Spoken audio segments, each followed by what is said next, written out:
For more than 20 years, CTV has captured the moments that matter in our community. From our studios in St. Clair, you're watching Focus with Paul Dingeman. Welcome to another edition of the Focus program. My name is Paul Dingeman. Welcome to a snowy January. We finally got some of that snow that we needed. We've got a very interesting show today. A new guy's in town. A new sheriff is in town. His name is Quentin Bishop. Hey, Paul. Good to see you. Welcome to the City of St. Clair. Welcome to the job of Superintendent. Happy to be here. Of the City of St. Clair. The first thing you had to do was learn how to spell superintendent. I mean, it's a big, long word, isn't it? But yeah, they had to make bigger business cards. Yeah. Let's talk about Quentin. Sure. Talk about you, and then we'll get into some specifics about the city. But you've been around the St. Clair County area for a while, then you went away for a little bit. Tell me the story. Sure. Actually, I'm a Marlette guy. I was raised in the Thumb. Yeah, raised in the Thumb. That's where all my value sets come from. And so, like, one thing growing up, we just knew about hard work. We know about good quality of life. We know about how being a good neighbor is really important. And we know about community development from the inside out, right? Yeah. So those are all the values I took with me. And I married my girlfriend from Peck, Michigan. We started a family, and we were from Atlanta to Indiana and started to make our way back home. We just knew we wanted to go around people that we understood. Mm-hmm. And the Thumb of Michigan, the Blue Water area, it represents, those people represent, who we are, and we wanted to get back to that. So professionally, we were drew back to the Blue Water area through education, actually. Really? Yep, I was a school superintendent, and before that, high school principal, athletic director. I cut my teeth actually as a middle school grammar teacher. Wow! Right out of college, so you can imagine that's where I learned patience and all those other things. But got into economic development through the St. Clair County EDA. Mr. Dan Casey. Dan Casey gave me a shot. He said, I think we came along at the perfect time. We were launching entrepreneurial services. Yeah, I remember that. And I have an entrepreneurial background and what we were doing with schools. And I remember a conversation he had, and he said, hey, listen, you do these things. It's really some shades of economic development. Do you want to do this professionally? I have this thing that we're trying to kick off called the Underground, and we really need this we need to get it off the ground. Yeah. I said, okay, let's go do that. So I worked with Business Attraction through the EDA, and it was a 2.5-year experience, wonderful experience. So those are the type of people that through that position you meet, like a Jeff Bohm, right? Yeah. And so you get a hold of a Jeff Bohm, and you watch like what he does and how he navigates with community development, and you're like, wow, there's activity here. There's people who really care about this area. So, but that experience led me to run a full county EDO, so like the version of St. Clair County EDA for Lapeer County. So I did that. Okay. Yeah, I did that for 2 years. Okay. And while I was in pocket there, the county administration for Lapeer County government, they said, hey, we need a controller. We need a county executive. We think you have the skill set. Looking at the books. The books, personnel, somebody who's development minded. Say we're at the right time here. Somebody who understands people and how to grow things, develop things, and has a project management kind of methodology about them. I said, okay, great, let's do it. So 2 years into that gig, and loved it. Actually found a true passion for that level of administration. My master's degree from the University of Georgia is in administration and policy, so it took me right back to my training. Yeah. So long story short, you have, here in St. Clair, you have some true community-minded people who started making calls to me. And they said, hey, this is something that if you haven't considered applying for, maybe you should, and let's have a conversation about it. And it was so far 3 weeks in, best decision of my life. I'm a Marysville guy now. Yep. I've lived there for 7 years. And you got some kids? Three amigos. Okay. I got an 11-year-old, a 9-year-old, and a 3-year-old, and my wife Sarah, and they're my pride and joy, my greatest possession.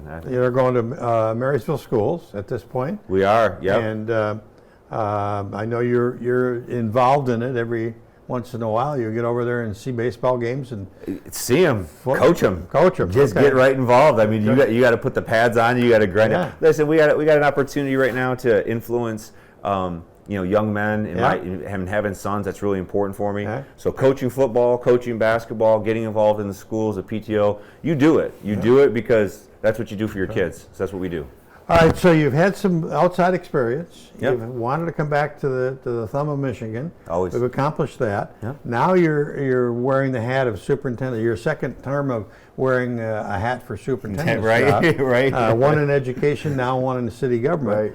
Let's if we got a chance, let's take a look at some of the things that are going on in the city of St. Clair. Roads is always a big thing for every community. I think you got a lot of stuff on the stove there for the spring. Yeah, it's cooking hot. It's cooking hot, and I was actually just in the truck yesterday with our DPW supervisor Bob Beath, and I said, "Let's drive this thing. Take me on a field trip." Great. We drove every single road. That's a problem road. This is an okay road. This is a cracking road. We're gonna have to look out for this road. So we're doing, eyewitness accounts on what needs to be done for projects. But people who are not familiar with local government, there's so much you can do with just saying, like, I know that's bad, but because we're using taxpayer dollars, and we can't forget, we need to be good stewards of our people's money. Right. Okay? And so we need evidence to back that up, not just our opinion that's a bad road. So that's why we lean into our engineers. That's why right? So we get the studies. We get the actual information that tells us these are good, these are bad. It's a rating system, essentially. And so we're going to, right here, right now, like in the month of February, we are going to start looking at what we know to be true because we see it, to what the engineers are telling us of the quality of roads, and we're going to get after it. It's coming. Good. It's coming down the pipe. Okay. Yeah. All right, so roads. Now, also, there's expansion with the wonderful Magna plant, and that's going to bring lots of interesting possibilities. You're going to have a bigger building, a bigger workforce. People can be using roads. Absolutely. How does that affect you? In fact, it's holistically, right? So you put 920 new bodies into a plant, and you got to look at the access roads. What's that going to do to Yankee? What's that going to do to Range? What's that going to do to Kearney? What's that going to do to Riverside? I mean, the local businesses are going to feel the effect of it in a positive way, right? But there's going to be wear and tear. So we really need to make sure that we have the infrastructure. It's not sexy stuff, Paul. This is not like the stuff everybody gets super excited about, but this is what keeps business going. And this is what keeps people going and having good jobs and get home safely to their families, right? So roads are super important. We're going to be on top of that situation for when Magna expands. We know it's coming in the next 2 or 3 years. That's going to be full. Our roads need to be lined up properly. Pedestrian walkways, crosswalks, sidewalks, lighting. All that stuff needs to be taken into account. Where do you get the money for that? Well, so we have accounts for those types of things, okay? But we also have grants that we apply for these types of things. All right. So it doesn't come right out of the taxpayers' coffers, right? Sometimes it comes out of these funds that the state sets up and says, hey, you're doing road projects, you qualify for X amount. This is how much you can apply for and receive, right? So we have actually, I think at last note, Annette and I just sat down. We have like 6 open grants right now. Wow. And they're all, right? That's a big deal. Yeah. And it's generating revenue. So how it works for the person to understand, like, well, pay for my road, right? So we will. But we're going to find as many funding resources outside of taxpayer dollars that the local economy generates to help with that. Quite frankly, if it's government, it's all taxpayer money anyway. Right. So we need to ultimately be responsible and good stewards of it. But what it means is we need to stack the funding deck so deep where it minimizes our local tax dollars, right? And it maximizes all those other resources. So, and actually, through economic development, that experience, I think we do a pretty good job. Right? I have a skill set to know where to go find that money. And finding that money is the only way to get it done. I mean, the city itself could not do all the expansion in roads and sewers and et cetera, without some support from outside sources. Yeah, if you try to eat the elephant all at one time, couldn't be done, right? Couldn't be done. Okay. No. Along with that expansion of Magna, and maybe there's other companies coming in I don't know about, I've seen some apartments, places for people to live in our community that haven't been here before. Yeah. Probably a spin-off from Magna, maybe not, but people want to come up to the Blue Water area. They want to come to St. Clair. Yeah, so as I would drive in, if I'm coming into town to go have lunch, right, at the Voyager, right, or we're going to go bowling with my kids or something like that. I saw Dutton Estates going up years ago. So there was a push, right? There's a push for apartments, and now there's new condo projects going in, and there's senior housing going in. And when we look at those projects, I mean, we really have to look at who are we serving here, right? The average age in St. Clair is a bit higher than the regional average, right? So we have an aging community. So you have to look at their needs specifically. What is it that they need? Is affordable housing on the market for them, right? But then you look at a family like me. I'm 39 years old, okay? 3 young kids in schools. My wife and I both work full time. So we got to ask ourselves, what's the thing that's important to us, right? Well, I know what's important to us is good parks, right? I need places to take my kids. I want safe routes to schools, right? So my kids so I know when they leave our care, they're as safe as they possibly can be to and from the school. So those are all really important things for young families. And I think that St. Clair is in the perfect position to say, hey, we have something for everybody here. If you're aging in place as a senior and this is where you want to stay, we have an option for you. If you're a young family transitioning from maybe apartment or young single family, there are homes available for you, right? So it's a beautiful market. I mean, it really demographics and developments going on, we got a little bit for everybody. It's good. St. Clair Inn, just as a topic, it's a love of everybody that has been around here for a few years. As senior, older people living in the community, they love the inn. They want their inn to come back. Do you have any idea where we're at on that whole complex? No, I don't. Quite frankly, I don't have the nitty gritty on exactly where that is and where that's going. What I do know is that the inn itself, right, is in a state of transition. Okay. And so that transition has a lot of moving parts. The banks are involved, lawyers are involved, right? Well, it has to be, right? I mean, you're changing hands. I mean, heck, just go sell a house, right? Like the title company has to get involved, you know. So you have all these you have all these people shuffling the deck and trying to figure out where the inn's going to go. But I can tell you what, it's gone too far for it not to be a success. It will win. It's going to win and be a winner for St. Clair. The interior of it has been done so perfectly, such restoration.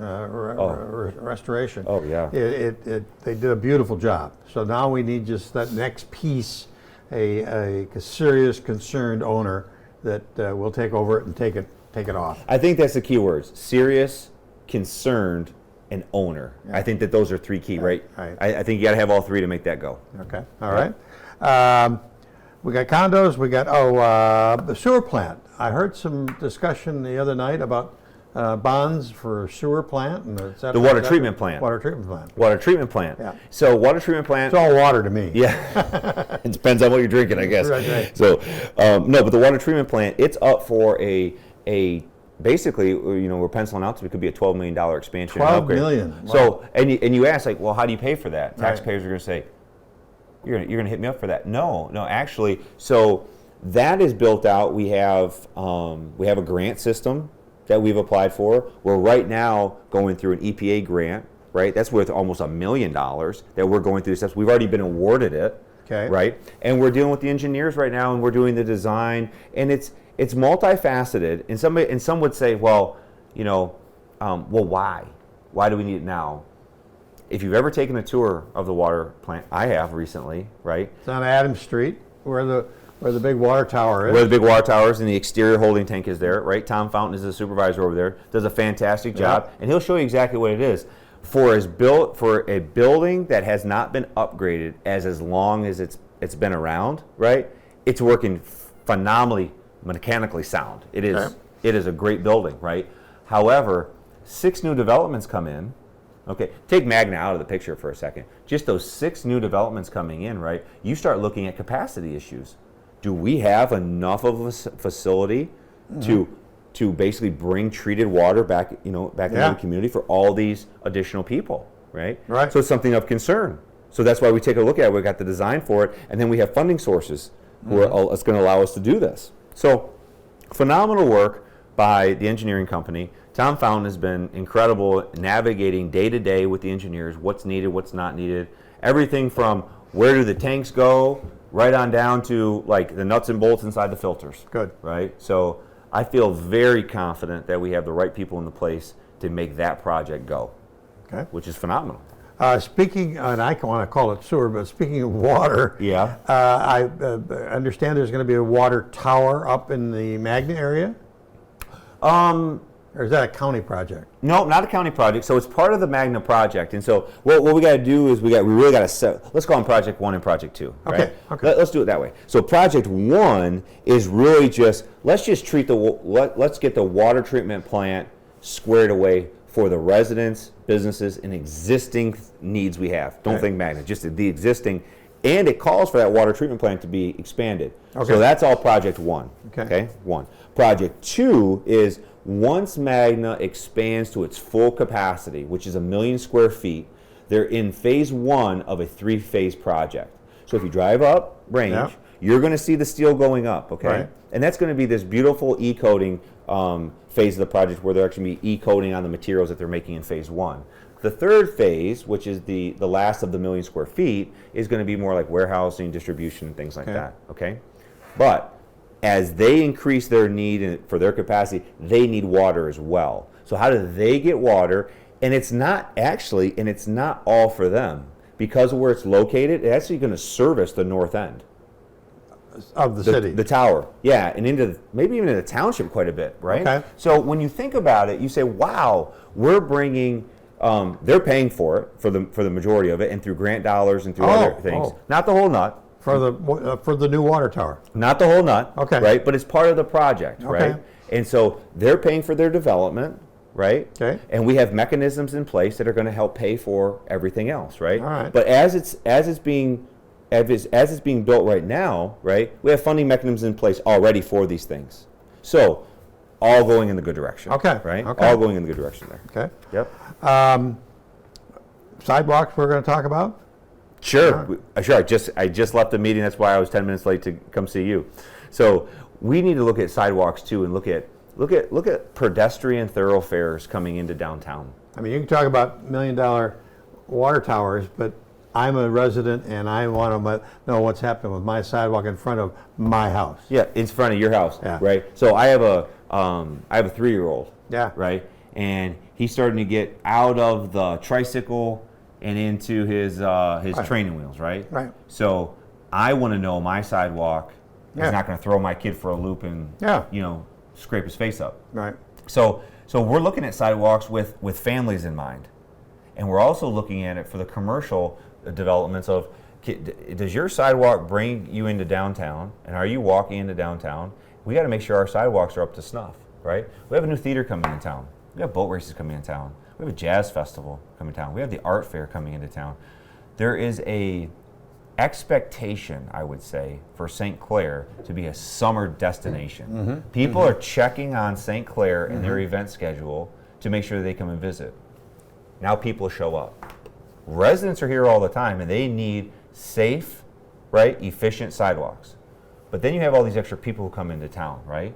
Let's give them an experience so they come back, and they spend their money in our downtown area. They spend their money at our shops. Yep. They stay at the St. Clair Inn. They eat at the restaurants. Right. They go to the marina, and they be like, my gosh, I got a boat and a jet ski. I'm going to make sure I call Dave at the harbor and try to get a slip in. Right. Good luck. They're already getting deposits. I think they're due February 1st. But the point is, it's if you make it easy for people to have a good time, a safe time, they'll want to return. Yes. And if you look at the residents and say, hey, we're providing a system, a mobility system for you to get to point A, to where you live, to walk around your neighborhood, even if you don't come downtown, just to walk around the block with your pet, or to take your kids on a stroll, right? You want to make sure it's safe for them. Right. So sidewalks are on top of my mind too. Okay. For sure. Well, I really appreciate you stopping by and letting us meet you and letting us hear what your thoughts and ideas are going to be. It's going to be an exciting couple of years for you. Oh, I'm making a run at this, Paul. Yeah. I'm making a run at this. I have to say that, being away from my family for 4 years and making that commute, and now being able to go home, and see my kids relatively quickly after work, right? It's a true blessing, for our family. I'm not taking anything for granted, and this opportunity that's been afforded me, I'll do the very best, and I promise to work extremely hard for the people of St. Clair, because I am a good steward of taxpayer dollars, and I know that they put it in. Thanks. Quentin Bishop. Thanks, Paul. That's the man's name. Yep. He's the new superintendent of the City of St. Clair. And I would imagine if you want to get a hold of him, it'll be real easy to get a hold of. Just call City Hall and they'll take a message, and if he's out in a meeting or something, he'll get back to you.